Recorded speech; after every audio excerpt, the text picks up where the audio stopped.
Recording.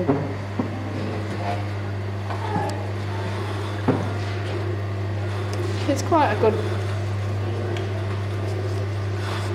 Have a look what we're recording, Crowe. Yeah. So we should end up with a good. Good record, yeah, it's good.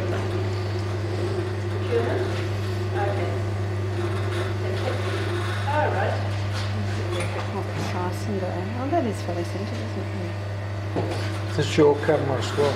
That's mine. This one and the other one we've been using is my daughter's. Ah.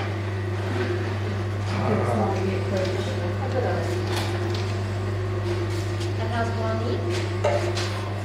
You have to explain that's just the throwing rings doing not the actual pot. Oh, we're going to see that in a minute. Alright, well I'll see you later. We put that on. Ah, that puts the bat on here. I'm just going to explain it. And on the circumference, that's right, I think. I would have, honestly would have. Done the whole thing. Yeah. She's done it before. I I learned something. I think we overwork things. That's right. We overcomplicate. Yeah, she's done it before. And I wrote something quite effectively.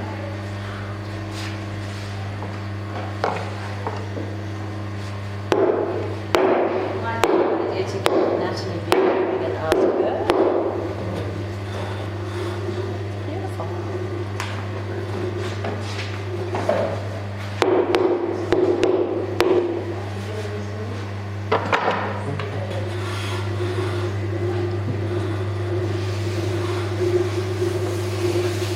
Okay, now if you're having a problem with a large lump of clay, don't do it in one piece, do it in two pieces. Or alternatively, hand build the, you can pretty much centre a lump of clay purely by slowly turning the wheel by hand and just patting it regularly. And even if you use a paddle it and compact it and compress it and just keep doing it regularly until you get this big amount of clay almost perfectly right. And then sometimes you can also then punch the centre out and punch it around, slowly turning the wheel until you basically got your base established, your big coil of clay around the outside, and you actually haven't started throwing at all. All you've been doing is doing it by hand. And then you finally just centre the coil on the outer edge and throw your platter. That's how the Japanese used to do it. That's what Sven used to do, wasn't it? Sven but the Japanese do that because on a kick wheel, you can't get the momentum to sort of centre a large length of clay very easily. So it's a way of just doing it slowly. And it could, because you're paddling and compressing the whole time, I'm trying to because you're paddling and compressing the whole time, you know, it's actually good. You're compacting the clay. Thank you. Got my apple in the bag. What about if you rolled out a slab, put it on, and then put your ring, Of course, the ring around the outside yeah, then? could do that too. Is that acceptable to sort of get attached to the base? Or it's not Well, attached as to long the as you base? do it while the clay is, soft and adhere it well, it would work. Yeah. So even with this one, I'm going to sort of pat it a little bit just to get it compacted and running reasonably true. This will be a bit under 10 kilos, I think.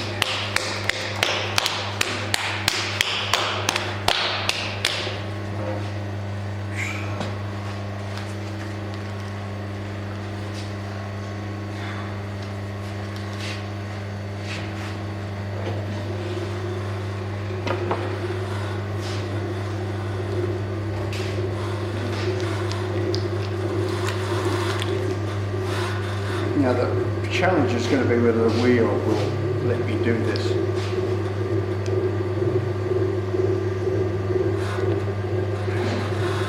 Sometimes these Venkos just stop on you.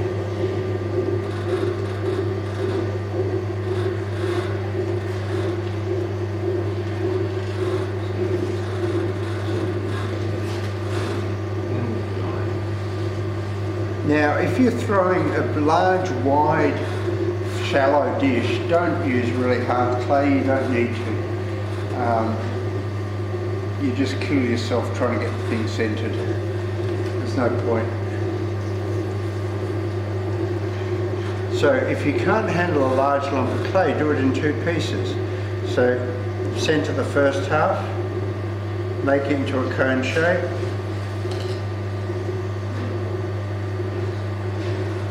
Make it pointed so that this will drive itself into the second lump of clay.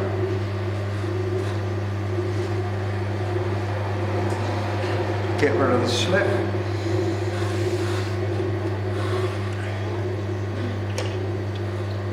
Was that going to be your final width of your base? No. So get rid of all the slip. And put the second lump on.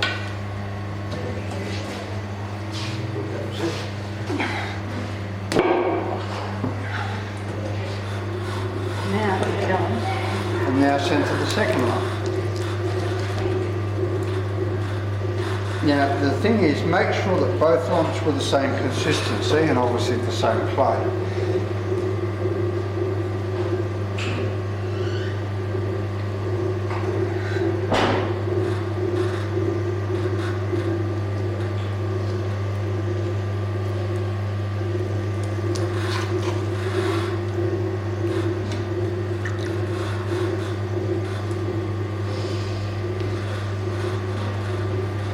How much do you reckon's there, boss? Well, this will be about 16 kilos, I'd say, probably. But I'm only guessing.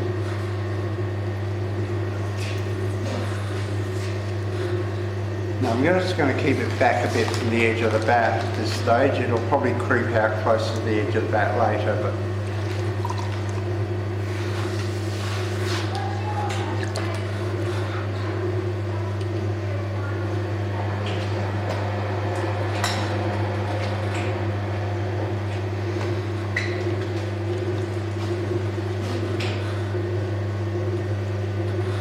now, the thing with platters is you've got to decide straight away, am I turning a foot ring or am I,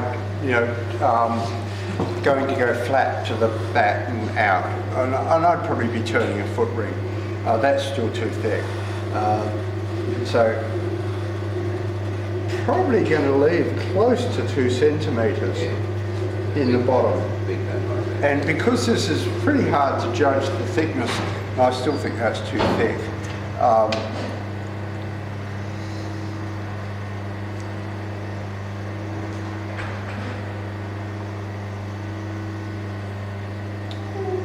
About right, 2 centimetres.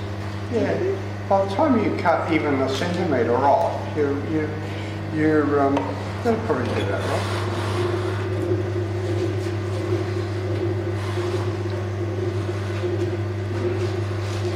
Then come out. Now, as you come out, be very aware of the line that you're coming out on, and also you don't want to get a fold in under here. So be aware of what you're doing, get rid of the slip around here, and be aware of pushing down this rim onto the wall and keeping it all compacted together. Now, if you're also going to take the base out wider, push down as you're coming out. And you can use a lot of clay. This is the disadvantage of throwing all in one piece like this, because you're actually centering this large lump of clay and then leaving a massive amount of it sitting on the bat, which you're going to turn off later. The alternative is to throw it with a thinner base and coil a foot ring on afterwards, so you don't have to turn all this huge amount out.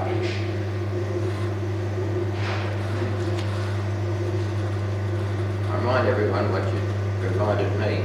If you're going out like that, make sure you don't get too close to the back. You've got to keep the thickness. Sorry, say that again? You've got to keep the thickness here as you're going out. Yeah, you've got to make sure you don't go down as you're going out. It's very easy to go down for me to do that. Yeah, it is easy to go down. Now, while you're still working close to the middle and can have the wheel going relatively fast, compress the base and do it a couple of times. Compress the clay into the middle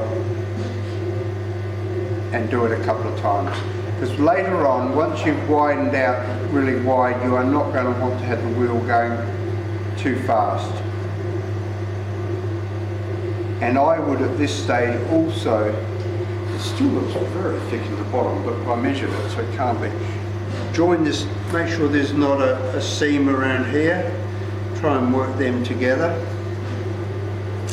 So you don't get a weak point that later when you're coming out you end up with a crack, a stress crack or something as it dries or is bisquified. If you want the base inside smooth, do it now. So, you know, get this bottom bit reasonably smooth and finished. While you can have the wheel going fairly fast.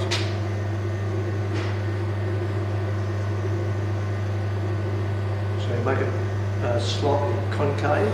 Pun? Slightly.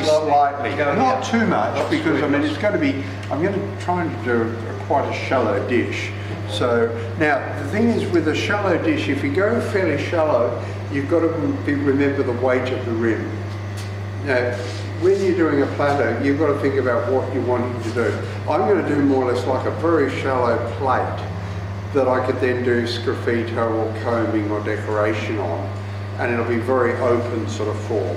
If I wanted to go up with a rim, you know, a heavy rim, that'll be slightly different. And I've got to be a bit careful because if I go too shallow and then have a very heavy rim, the heavy rim will actually pull the whole thing down on me.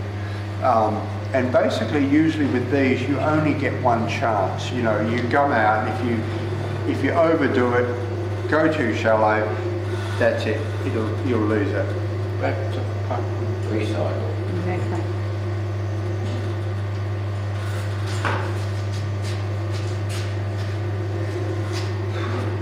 Now, so that's basically going to be the base down there somewhere. Again, I'll just quickly get this kidney and just pull my fingers and smooth this off, get the line right. If I'd wanted it to go even wider, I'd have had to push down now to sort of spread it out to the edge of the back, but I won't. I'm getting a sort of a seam there, but I don't want to try and, where are we? So now you've got to pull up, get your height.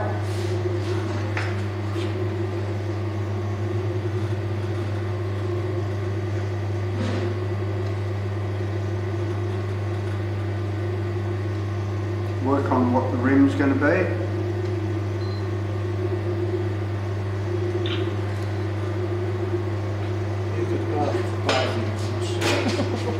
There's still a lot of clay down there, but that's okay. We'll support it.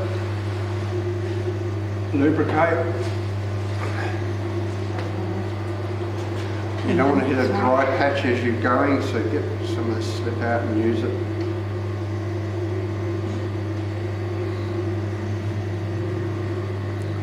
I should, where's my other sponge? I should clean out the centre, get rid of all that. No point leaving a lot sitting. I'm not really going to work on the inside now at all, so don't need to slip there. Now I might just try and get a tiny bit more clay up and down here.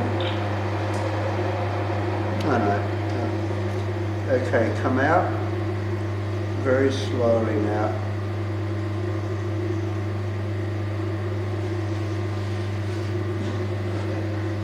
Keep that rim under compression because you're stretching the rim a lot. Now don't go too far out without any support from underneath. So now take this out a little bit. I've got an air bubble in there where my left hand is somehow, but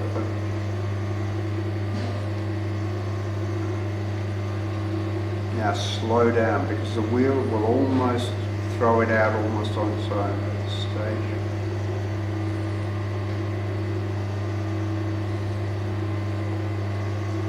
Now don't go too far. I won't be able to go much farther than that. Because if I go even a tiny bit further, I think the weight of the rim will pull it down. And these wheels can't go very slow. So whereas my wheel at home, I could go much, much slower. And I could just have it going at almost walking pace going around and I could work with it. But with this it's either stop start and you don't have to have one jerk of speed and the rim would just flip over. So it'd be better now to leave it overnight, let it stiffen up, clean it up a bit more. There are a couple of air bubbles in there. There's one there I can see I've got to pop. Clean the slip out now. It is going to, that slip there, that slip, No, no. slip, but that's an air bubble. And that's Yeah, near there's an there air bubble too. there, there's an air bubble there.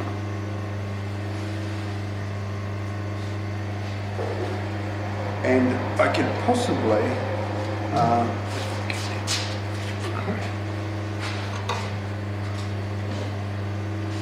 there's a tiny bulge there, but I can't, I'll have to fix that later. And get rid of that. And just here.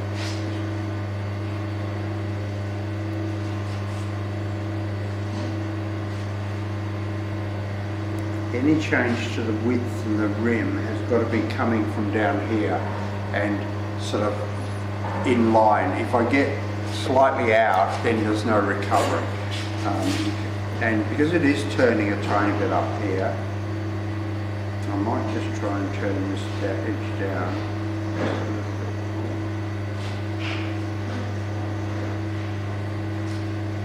That's it. Won't do it enough. That's it. That line's actually pretty good. It's better than that first one that I did. Yeah. But there is a lot of clay down here. But also don't forget that when you turn it, you're going to need to give it a fairly substantial support under the bowl. Even if the foot ring tapers down, it'll need to be wide. You don't want a narrow foot ring supporting all that. So you could have a narrow foot ring on the tabletop, but it'll need to splay up to support that. Otherwise what will happen is it'll sag in the fire. Slump. So where would the foot ring be in relation The foot ring will be around there. Yeah. Where the, Yeah, almost where it is now, but a tiny bit in. right, okay. Yeah. So it's about Yeah. And then maybe a spur just supporting it in the centre. And what I do is when I wad it, I support that spur with the wad as well. So otherwise it'll just sag down. Right, yeah. You mean with the what? You do. Have to wad them when you're putting them in. I probably would wad it in the centre, yeah, as well as the foot ring. Yes. What do you mean what? Well, when you're wood firing and salt glazing, but particularly salt glazing, but both, you actually, everything in the kiln sits on little wads of clay, I fire see. clay or Oh, I see. kaolin Oh, I and see. alumina. I understand. If you look at all the bottoms of my pots, they've all got three So little there'll be wads. wads around here. One. Yeah, I'd make about 6 sausages that long with my wadding mix. on I'd have YouTube. 6 So- supports, and then I'd have a little support in the That's the middle plan. and So you'll wad be it able as to look well. up these sessions Yeah. on YouTube. Yeah. You might That's give fire me to the clay. end of the school holidays. Yeah. Work it out. Yeah, well, in the wood kiln, we just use fire clay and sand and sawdust as a mixture. In the salt kiln, we use kaolin and alumina. Right. Yeah, to resist the salt. So it's not like it's a hard